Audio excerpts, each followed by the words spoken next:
Plus jeune des fils de Clotaire Ier, il prit les armes aussitôt après la mort de son père et marcha sur Paris dans l'intention d'en faire le siège de son royaume.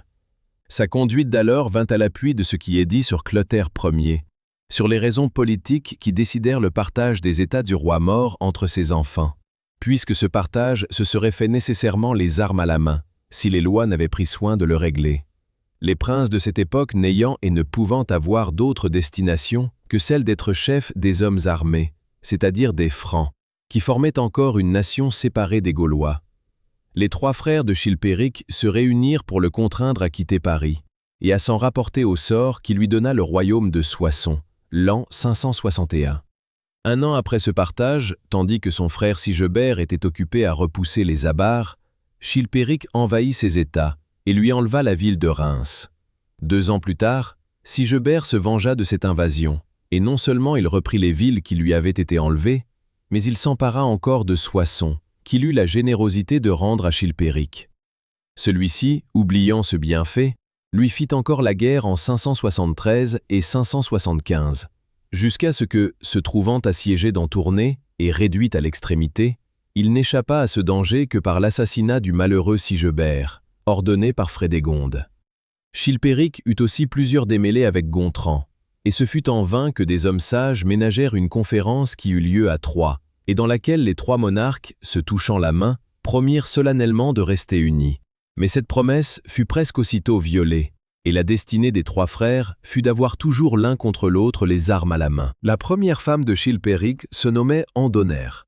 Il la quitta par amour pour Frédégonde, qui l'éloigna ensuite afin d'épouser Galsvinte, fille du roi d'Espagne Athanagilde et sœur de Bruno. Mais revenant bientôt à sa maîtresse, il la couronna après avoir fait assassiner Galsvinte. L'assassinat de cette princesse fut l'origine de la haine que se vouèrent Bruno et Frédégonde, haine qui enfanta plus de crimes que n'en présente aucune autre époque de l'histoire de France. Aussi, ne doit-on pas s'étonner si les anciens historiens ont appelé Chilpéric le Néron et l'Hérode de son temps. Il est vrai que ces historiens étaient ecclésiastiques et que ce prince ne ménagea ni les privilèges ni les domaines du clergé. Mais ce n'est point une raison pour révoquer en doute leur jugement, car le clergé, alors respectable par ses lumières, luttait contre la barbarie avec un courage qui mérite l'admiration de la postérité. Et la conduite de Chilpéric a justifié l'accusation portée contre lui. Malheureux comme guerrier, il ne triompha que par des crimes. Bel esprit dans un siècle où le courage était la première vertu des rois, il ne fit servir l'instruction qu'il avait reçue qu'à tenter des innovations ridicules. Barbare envers ses femmes, il poussa l'aveuglement et la faiblesse à l'égard de Frédégonde jusqu'à lui sacrifier ses fils. En accablant ses sujets d'impôts, il excita des révoltes et une grande émigration parmi ceux-ci, qui allaient chercher plus de bonheur dans les royaumes voisins. Joué de ses passions et des artifices de Frédégonde, il fut assassiné à Chelles, en 584, à l'âge de 45 ans, comme il revenait de la chasse. Des historiens ont assuré que ce fut par l'ordre de sa femme, instruite que le roi se préparait à venger le commerce scandaleux qu'elle avait avec Landry, seigneur de sa cour. Mais il y eut à cette époque tant de crimes, et surtout tant de hardiesse dans les deux parties pour s'accuser réciproquement, qu'il est permis de révoquer en doute la vérité de cette inculpation, qui ne se trouve dans aucun auteur contemporain.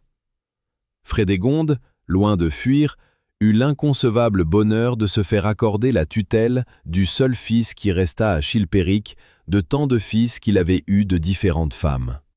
Cet enfant, qui n'avait alors que 4 mois, et qui hérita du royaume de Neustrie, régna depuis sur toute la France, sous le nom de Clotaire II. La régence du royaume de Paris fut donnée à Gontran. Chilpéric fut enterré dans l'église de Saint-Vincent.